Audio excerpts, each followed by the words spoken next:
Okay mga kababayan, magandang araw po sa inyo lahat. Si Vice President Sara mga kababayan ay nagsalita na po. Pag-usapan natin yan. Nagsalita na ito si Vice President Sara kung bakit daw siya tinanggal. Pinagpapaliwanag niya mga kababayan ang National Security Council sa pangunguna ni Anyo. Anyo.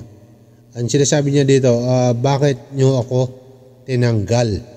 Yan, pinagpapaliwanag ni VP Sara, mga kababayan. At ang balita ko pa dyan mga kababayan, si PBBM magpapaliwanag dyan kay Sara. Yan ang balita natin na, ganito kasi yan, umpisa natin. Si Sara po mga kababayan ay ayon dito sa kanyang mga sinasabi. Sinasabi niya dito mga kababayan na bakit nyo ako tinanggal sa National Security Council? Sabi ni VP Sara. Magpaliwanag kayo sa taong bayan. Kasi hindi ko maintindihan. In short mga kababayan, umiiyak si Sara. Kaya pala mga kababayan, ang mga DDS umiiyak din. Kasi parang hindi nila matanggap na ang pag-alis dito kay Vice President Sara sa National Security Council ay mahalaga pala ito sa kanila. Hindi ko alam kung bakit mga kababayan. Kasi ang pagkakalam ko dito mga kababayan, itong si Sara, membro po ito ng Army. Di ba? Membro po ito ng Army. Tapos, isa rin siyang Vice President. Di ba? Kaya nga nagtataka ako, siguro, kaya bakit galit na galit ito? At gusto pagpapaliwanagin si PBBM at saka yung National Security Council kung bakit daw siya inalis. Hindi raw niya ito matanggap mga babayan. Talagang umiiyak po si Sara. Ganyan naman palang ganyan pala, iyaking ka, VP Sara. Bakit kasi ginawa mo ang mga bagay-bagay na hindi nararapat sabihin sa isang katulad mo na ikalawang pangulo ng bansa, di ba? Di ba mga kababayan? Pansinin niyo mga kababayan, di ba? Di ba kung ikaw ay isang matino na opisyal, bakit kailangan mo murahin si PBBM? Murahin si First Lady, murahin si Speaker of the House, Martin Romualdez, at pagbantaan yung kanilang mga buhay. Kung mahalaga pala sa iyo itong National Security Council, di ba?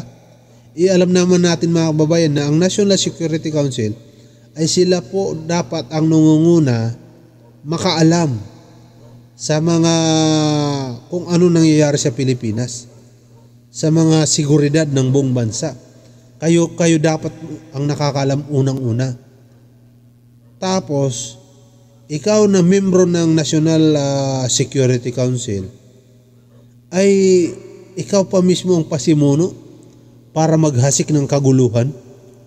Diba ang pangit nun mga kababayan, no? Ang pangit nun.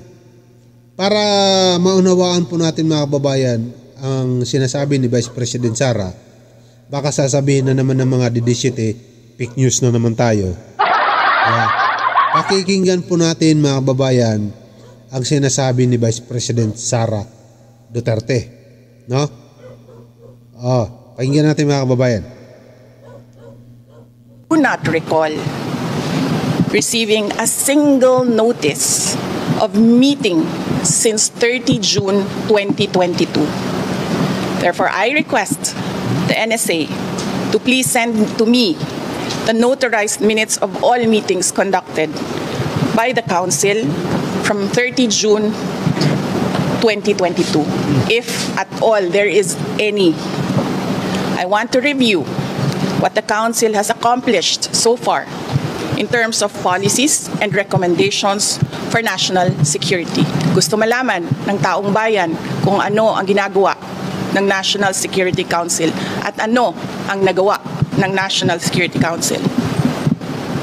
Moreover, please submit within 24 hours an explanation in writing with legal basis bakit hindi na member ang Vice President sa National Security Council or bakit hindi ako nakakatanggap ng invitation ng meeting, whichever is applicable. And finally, I urge all the National Security Council members and the Filipino people to demand transparency and accountability from the personnel of the National Security Council. Shukran. Meron pa siya pa syukrang. Syukrang. Pa syukrang ka ba? Umiiyak ka naman. Bakit? Ha? Kailangan nyo magpaliwanag. Bakit hindi na ako membro ng National Security Council? Ha? Kailangan nyo magpaliwanag sa loob ng 24 oras. Diba? Diba ni Bibi Sara, no? Talaga. Alam mo, Bibi Sara, dinadaan mo kasi sa pagiging astig-astig eh. Ang kailangan natin dito, talino, hindi astigan.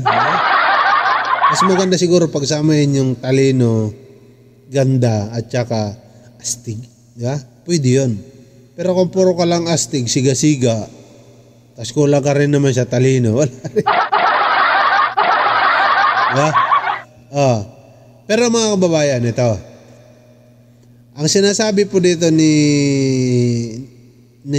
President Bongbong Marcos, siya raw ay magpapaliwanag kung bakit kinakailangan at kung bakit tinanggal si VP Sara Duterte. Diba? Yan ang napag-alaman natin. Ngayon, hintayin na lang natin kung ano ang sasabihin ni PBBM. Huwag natin muna pangunahan. Hintayin natin. Malay mo bukas magsalita na siya. Malay mo kailangan ba ang event ni Pangulong Bongbong Marcos? Baka doon yun magsalita. Diba? Baka doon yun magsalita si PBBM. Tungkol dito sa National Security Council.